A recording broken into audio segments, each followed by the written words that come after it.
Yes ఒక నిమిషం మీరు నీట్ పరీక్ష గురించి మాట్లాడారు కాబట్టి ఒకటి చెప్తాను నేను మీకు. ఇప్పటి వరకు నీట్ పరీక్ష ఎలా జరిగింది, నీట్లో జరిగినటువంటి ఏదైతే ఉన్నాయో వాటికి సంబంధించి పరీక్ష పేపర్ లీకేజీకి సంబంధించి పార్టీలు ఆందోళన చేస్తూ ఉన్నటువంటి పరిస్థితి. కానీ నిన్న మొన్న పుట్టింది ఆ పార్టీ, ఒక వారం రోజులు కూడా లేదనుకుంటా దాని వయసు.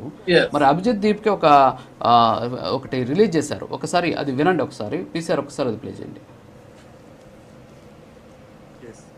यार मुझे सभी लोग बोल रहे हैं आप इंटरनेट पर धमाल मचा रहे हो, लेकिन मुझे लगता है अब कुछ असली काम करने का भी वक्त आ गया है, जिसके लिए हमने ये शुरू किया था. तो आज हम एक पिटीशन शुरू करने जा रहे हैं जहां पर हम एजुकेशन मिनिस्टर का रेजिग्नेशन मांगने जा रहे हैं.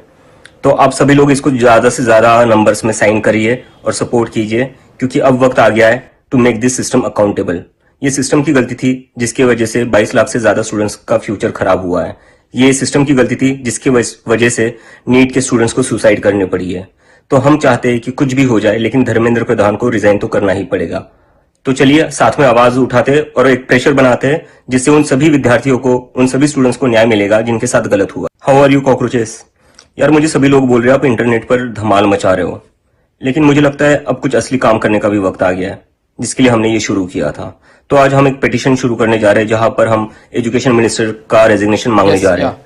तो आप सभी लोग इसको ज्यादा ఓకే అజయ్ గారు, ఇప్పుడు మీరు విన్నారు, ఆయన మాట్లాడింది విన్నారు. ఆయన ఏమంటున్నారు, ధర్మేంద్ర ప్రధాన్ రిజైన్ చేయాలి, దీనికి ఒక డిజిటల్ క్యాంపెయిన్ స్టార్ట్ చేసేస్తారు. అంటే కళ్ళ ముందు ఒకటి కనిపించిన వెంటనే దాన్ని ఏదో వదిలేయకుండా, దాన్ని కూడా ఏదో భీమ్లాగా లేకపోతే మనకెందుకు అనేది కాకుండా మళ్ళీ దీనికి ఒక డిజిటల్ క్యాంపెయిన్ స్టార్ట్ చేసి నీట్ పరీక్షా పత్రం ఈరోజు లీక్ కావడానికి కారణాలు పక్కన పెడితే దానికి మంత్రిగా ఉన్నటువంటి ధర్మేంద్ర ప్రధాన్ ఖచ్చితంగా రిజైన్ చేయాలి అనేది వాళ్ళ డిమాండ్.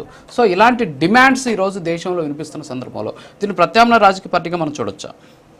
సార్ ఇక్కడ మనం దీన్ని ప్రత్యామ్నాయ రాజకీయ పార్టీ అంటే ఇప్పుడు అతను రాజకీయ పార్టీ పెట్టలేదు, ఇంకా అతను రాజకీయ పార్టీగా క్యాంపెయిన్ రన్ చేస్తున్నాడు. ఈ రోజు యంగ్స్టర్స్ ఎవరైతే ఉన్నారో ఈ దేశంలో, ఎవరైతే ఇబ్బందులు పడుతున్నారో, ఇప్పుడు బెస్ట్ ఎగ్జాంపుల్ మనకి నీట్ ఎగ్జామ్ సార్. ఇప్పుడు అది పేపర్ లీకేజ్ అయింది. ఇప్పుడు వీళ్ళు ఏమడుగుతున్నారు, ధర్మేంద్ర ప్రధాన్ ని రాజీనామా చేయమంటున్నారు. దాని మీద సోషల్ మీడియాలో ఒక క్యాంపెయిన్ రన్ చేద్దామంటున్నారు, ఒక డిజిటల్ క్యాంపెయిన్ రన్ చేద్దామని తీసుకొస్తున్నాడు. ఇప్పుడు అతను అదే మాట్లాడుతున్నాడు.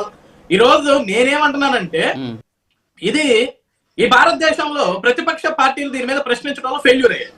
వాస్తవానికి ఇందాక స్టార్టింగ్ లో మనం ఏం మాట్లాడుకున్నాం, బీజేపీకి 8.8 మిలియన్ ఫాలోవర్స్ ఉంటే కాంగ్రెస్ కి వచ్చేసరికి 13.5 మిలియన్ ఫాలోవర్స్ ఉంటే, మరి 13.5 మిలియన్ ఫాలోవర్స్ ఉన్న కాంగ్రెస్